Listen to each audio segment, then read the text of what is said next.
Presiden bahwa 109 rumah sakit milik TNI, 53 rumah sakit Polri, dan 65 rumah sakit BUMN sudah siap juga untuk melaksanakan rawatan penderita COVID-19. Beberapa rumah sakit swasta juga berpartisipasi di dalam kaitan ini. Salah satu di antaranya adalah Rumah Sakit Pertamina Jaya. Ini mendedikasikan seluruh tempat tidurnya untuk kasus COVID-19. Demikian juga rumah sakit swasta yang lain yang tersebar di Jakarta dan sekitarnya. Dari 172 kasus ini memang yang terbanyak adalah di DKI. Kita memaklumi bahwa pintu gerbang di DKI, pintu gerbang masuk negara di DKI cukup besar. Kemudian mobilitas penduduknya juga sangat tinggi dan kemungkinan terjadinya kontak dari kasus-kasus positif yang kita dapatkan juga cukup besar. Ini adalah bentuk dari tracing yang berhasil dilaksanakan oleh jajaran Dinas Kesehatan DKI yang dibantu oleh unsur kepolisian dan pemerintah daerah setempat untuk melakukan kontak tracing. Kita bersyukur bahwa cukup banyak yang bisa kita dapatkan. Dari seluruh kasus ini sudah barang tentu yang kita curigai tidak seluruhnya kita rawat di rumah sakit. 172 adalah kasus yang dirawat di rumah sakit. Sementara masih ada puluhan lagi yang hasilnya masih negatif tetapi gejalanya juga tidak terlalu berat, kita minta untuk melakukan self-isolated di rumah. Ketentuan tentang isolasi di rumah, tentang karantina rumah, sudah kita berikan, sudah kita sosialisasikan juga kepada masyarakat sehingga mereka tidak perlu khawatir bahwa harus merasa dirawat di rumah sakit. Karena isolasi rumah ini bukan sesuatu yang sulit, sesuatu yang sederhana, namun membutuhkan komitmen yang kuat, bukan hanya dari pasiennya, tetapi juga dari keluarganya. Karena pasien ini harus menggunakan masker selama melaksanakan isolasi rumah, kemudian dia harus menjaga jarak atau sering disebut sebagai social distance dengan seluruh anggota keluarga yang lain yang ada di rumah, kemudian tidak menggunakan alat makan, alat minum bersama, cukup istirahat, asupan gizinya cukup, dan kemudian juga menjaga betul untuk tidak kontak dekat tanpa perlindungan dengan keluarga, anggota keluarga. Kalau memungkinkan bisa tidur dalam satu kamar yang tersendiri, itu lebih baik. Namun bukan menjadi sesuatu yang mutlak. Ini yang kita lakukan di dalam kaitan dengan bagaimana kita mencoba untuk melaksanakan kegiatan-kegiatan di dalam kaitan dengan isolasi sendiri.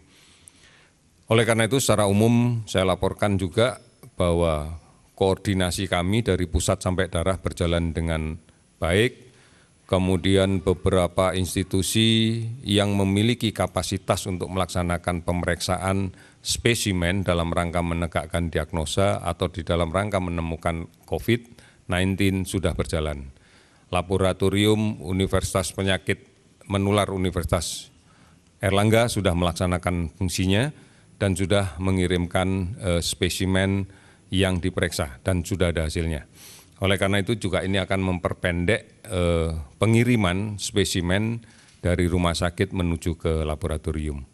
Tidak berapa lama lagi di Jakarta pun juga akan dilaksanakan oleh Lembaga Eijkman, kemudian Laboratorium Universitas Indonesia dan Balai Besar Teknologi Kesehatan Lingkungan Kementerian Kesehatan yang di Jakarta.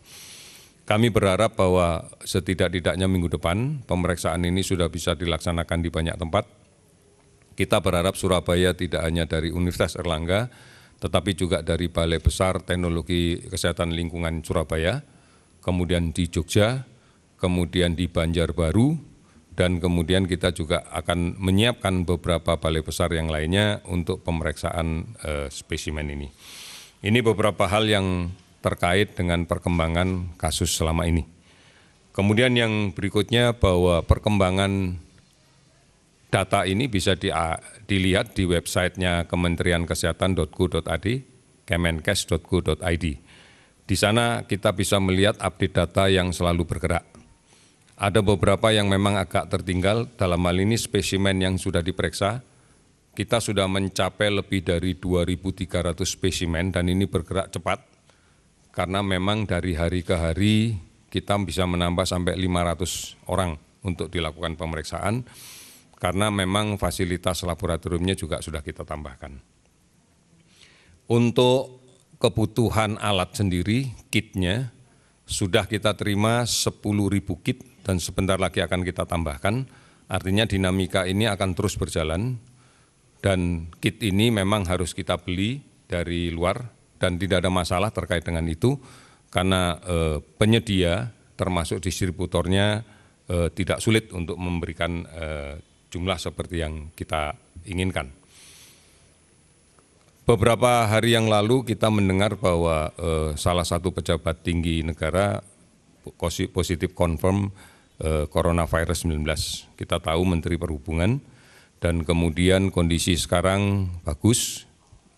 Kami sudah berkomunikasi dengan dokter yang merawat, keadaannya stabil, mengarah ke arah perbaikan yang signifikan.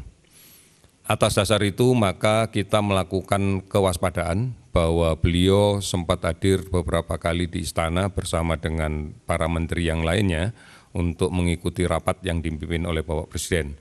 Oleh karena itu kemudian seluruh menteri yang hadir termasuk perangkat lain yang kemungkinan kontak dekat dengan beliau sudah dilakukan tracing dan para pejabat tinggi negara juga sudah dilakukan pemeriksaan di Rumah Sakit RSPAD Gatot Subroto. Hasil sudah ada, tetapi sekali lagi karena ini adalah general check up, maka kami tidak akan mendeklar tentang hasilnya, karena hasil tersebut langsung diserahkan kepada pejabat yang bersangkutan, bukan kita deklar. Alhamdulillah seluruhnya dalam kondisi baik sampai dengan saat ini.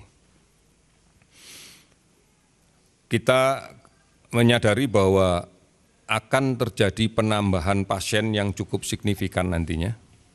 Ini disebabkan karena satu, kontak tracing aktif kita laksanakan, kemudian yang kedua, edukasi kepada masyarakat semakin gencar dilaksanakan, sehingga kemudian masyarakat pun sudah mulai menyadari bahwa mereka pun juga harus waspada.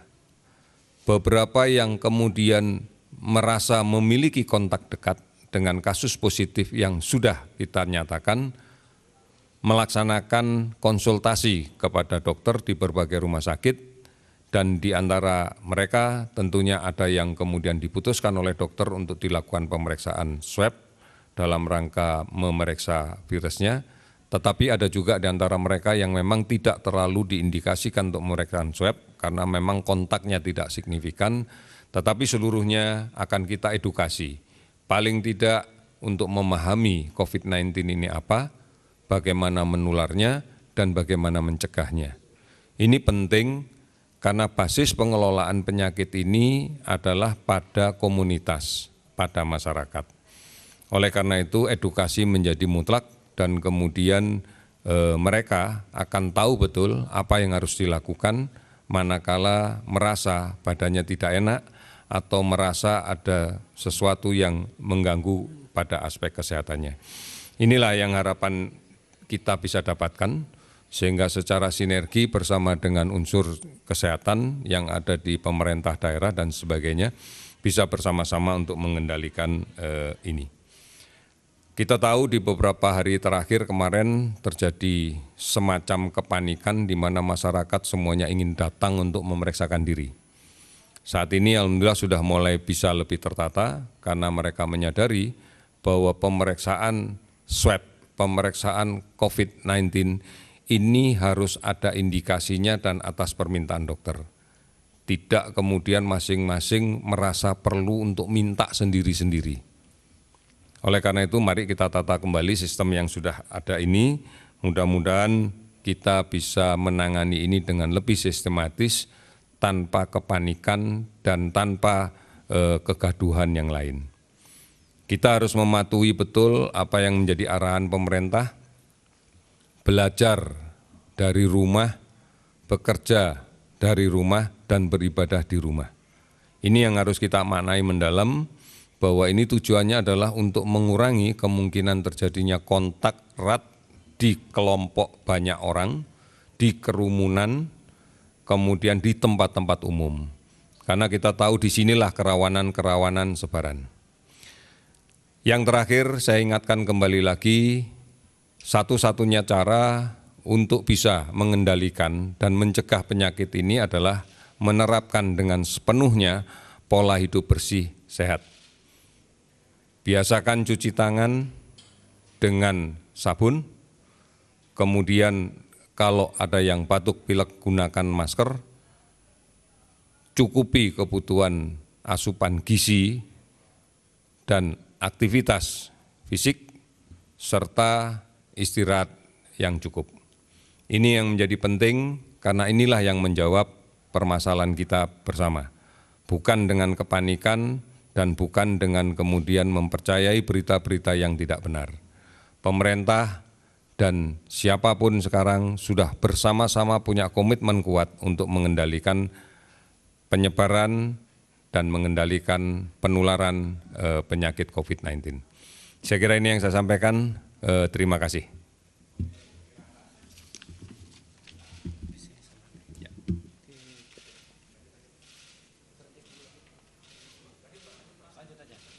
Sebentar Pak. Oke. Saya boleh. Oke. Oke, Pak. Oke. Selamat sore. Jadi saya akan update tentang status keadaan tertentu yang sudah ditanyakan banyak media. Yang pertama bahwa status keadaan tertentu penanganan darurat itu sudah ditetapkan oleh Kepala BNPB pada tanggal 28 Januari pada saat ada rapat koordinasi di Kementerian PMK untuk memulangkan saudara-saudara kita WNI yang ada di Wuhan, Cina. Jadi saat itu diperlukan status karena pada saat itu belum ada daerah-daerah maupun pemerintah pusat menentukan status keadaan darurat. Jadi status keadaan darurat ada 3. Yang pertama status siaga darurat, itu kalau bencana belum terjadi. Kemudian status tanggap darurat saat bencana sudah terjadi, dan status darurat transisi darurat ke pemulihan. Itu semuanya adalah status keadaan darurat. Karena pada saat itu kita perlu bekerja dengan cepat, kita perlu membutuhkan dukungan operasi darurat, sehingga atas persetujuan dari Menko PNK saat itu disetujui untuk mengeluarkan Kepala BNPB mempunyai kewenangan mengeluarkan status keadaan tertentu darurat penanggulangan penyakit coronavirus atau COVID-19 ini, sehingga ditentukan tanggal 28 Januari sampai dengan tanggal 28 Februari 2020. Kemudian karena ini skalanya makin besar dan Presiden memerintahkan untuk melakukan percepatan, maka ada perpanjangan status lagi. Status tadi keadaan tertentu diperpanjang lagi karena sampai saat ini belum ada daerah-daerah ataupun nasional yang menetapkan status keadaan darurat, sehingga BNPB perlu memperpanjang lagi sampai dari tanggal 29 Februari sampai tanggal 29 Mei 2020. Jadi diperpanjang lagi supaya lebih fleksibel karena kita nunggu daerah-daerah yang mengeluarkan status keadaan darurat. Seperti yang diinstruksikan oleh Presiden kemarin, bahwa Presiden meminta kepada kepala daerah, dalam hal ini gubernur, bupati, wali kota, untuk menentukan 2 status. Ada status keadaan darurat, ada 2. 1 siaga darurat, 2 tanggap darurat. Untuk siaga darurat mungkin yang belum ada kasusnya bisa untuk jaga-jaga. Kemudian untuk yang tanggap darurat tentunya untuk daerah-daerah yang sudah positif, udah banyak positifnya seperti DKI Jakarta, Jawa Barat mungkin, atau daerah-daerah yang lain bisa menetapkan status tanggap darurat. Tentunya perlu konsultasi terlebih dahulu dengan Ketua Gugus Tugas Percepatan Penanggulangan COVID-19, yaitu Kepala BNPB di sini. Nanti ada tim di sini yang bisa menjawab pertanyaan-pertanyaan tersebut. Jika daerah-daerah tersebut sudah menetapkan status keadaan darurat, maka status keadaan tertentu yang di BNPB keluarkan bisa tidak berlaku lagi. Itu salah satu karena strateginya, karena kita harus bekerja, kita harus mengeluarkan anggaran sehingga perlu payung hukum sehingga aman semuanya untuk administrasi ini, terutama untuk mengeluarkan anggaran dana siap pakai yang ada di BNPB. Kemudian ini bisa juga disebut bencana nasional, bukan bencana nasional tapi skala nasional, karena dengan status tersebut pemerintah mengerahkan segala potensi yang ada di Indonesia ini, baik dari TNI, Polri, dunia usaha, media, dan sebagainya untuk mendukung operasi percepatan penanggulangan bencana COVID ini, sehingga boleh dikatakan ini adalah bencana nasional, skalanya setara dengan bencana nasional, karena seluruh usaha dari pemerintah segera ada upaya dikerahkan untuk menanggulangi bencana non alam ini, bencana non alam pandemi coronavirus ini supaya bisa selesai. Jadi inilah latar belakangnya kenapa bisa juga disebut sebagai setara dengan bencana nasional. Saya kira itu penjelasan dari BNPB. Nanti kami akan menerbitkan rilisnya dan bisa disampaikan ke seluruh media. Demikian, terima kasih.